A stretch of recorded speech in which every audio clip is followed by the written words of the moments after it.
In World War II, soldiers faced the fiercest combat the world has ever seen while far away from home.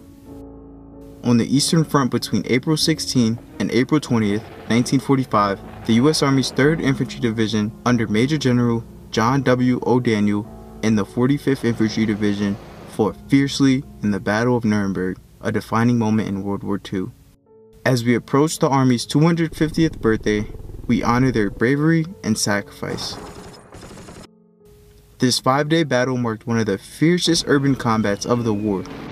American forces aimed to seize control of Nuremberg, a vital stronghold of Adolf Hitler's political power.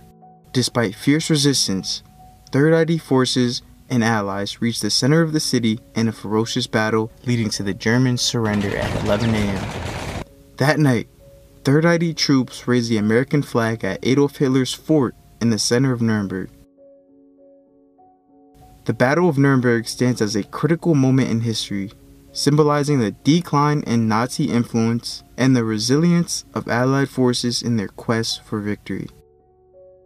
The 3rd Infantry Division carries on its legacy and is still present in the European theater today, working with NATO allies to deter adversaries, ready to respond to any threat and crisis along NATO's eastern flank.